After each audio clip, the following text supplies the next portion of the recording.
इस वक्त हमारे साथ अजिंक्य मिर्कल हैं, जो मिर्कल जी रिप्रेजेंट कर रहे थे आरोपियों को इस पूरे मामले में। रोहित शेट्टी फायरिंग केस में आपके आरोपियों पर जो आरोप लगे हैं वो ये हैं कि वो शुभम लोनकर जो वांटेड एक्यूज है, न सिर्फ इस मामले में बल्कि बाबा सिद्दीकी मर्डर केस में भी, उस मामले में भी उनसे कनेक्टेड थे, उससे चैटिंग कर रहे थे।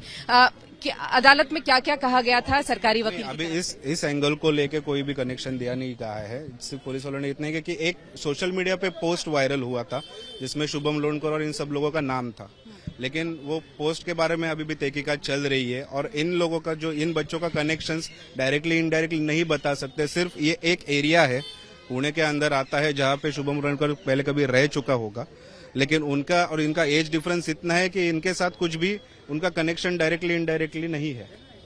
अदालत में सिग्नल ऐप की भी बात की थी, कहा गया था कि जो आरोपी हैं उनकी तरफ से ये ऐप डिलीट कर दिया गया है और इसकी वजह से रिकवरी का पूरा काम चल रहा है।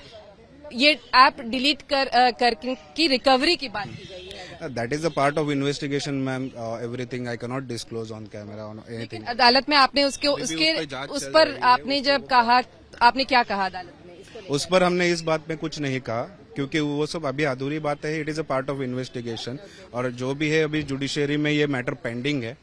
लेकिन अगर आप देखें इस पूरे मामले में उनका यही कहना था कि काफी आरोपी से कम्युनिकेशन कर रहे थे। ये इस पूरे मामले में बाइक की बात भी कही गई थी कि लॉजिस्टिकल सपोर्ट दिया था उन्होंने। इसको लेकर आपकी तरफ से क्या? हमने वही आर्गुमेंट किया था कि बाइक बस हमने दी है, वो खरीद बेची बीच गई है, उसका अमाउंट भी आ चुका है, वो किसी ने बेची है, किसी ने खरीदी है और बस एक स्पॉट पे डिलीवर की है। फिर उसको जिसने आगे बाइक ली है उसने वो आगे जाके क्या किया है, क्या करने वाला है, इसके बारे में कुछ भी किसी को आइडिया नहीं था। It is just a kind of vehicle transformation and transaction, nothing else. लेकिन अदालत में क्योंकि एक 5वां आरोपी भी आज ही गिरफ्तार हुआ है, उसको अदालत में कहना था कि उनको confrontation. It is a part of investigation still because he is arrested today only.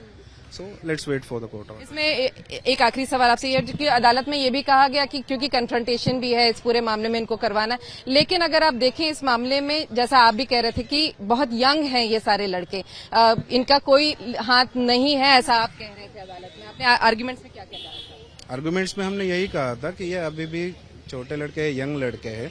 Young लड़कों को इतनी थोड़ी नॉलेज नहीं रहती। कोई किसी ने बोल दिया कि भाई मुझे बाइक चाहिए, मैंने बाइक दे दी, बाकी आगे जो हुआ है उसके बारे में इनको पता ही नहीं है कुछ।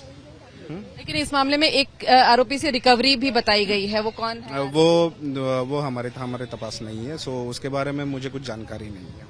तो दरअसल एक जो आरोपी है उसके पास से जो रिकवरी हुई है उसमें कुछ एयर गन, कुछ मैगजीन, एक पिस्टल की बात कही गई है और अदालत में इन्वेस्टिगेशन आगे और करना है, ये इन्होंने जो सरकारी पक्ष है उन्होंने अदालत में कहा। और यही सबको देखते हुए अदालत ने कहा क्योंकि ये बहुत सीरियस इन्वेस्टिगेशन है, पूरे चार्जेस जो लगे हैं काफी सीरियस नेचर के हैं। कॉन्स्पिरेसी, जो क्रिमिनल कॉन्स्पिरेसी है उसे अनरावल करना है और इसी को देखते हुए अदालत ने 11 तारीख तक की कस्टडी इन सबकी आरोपियों की बढ़ा दी है। कैमरामैन किरण सपकाल के साथ विद्या, मुंबई आज तक।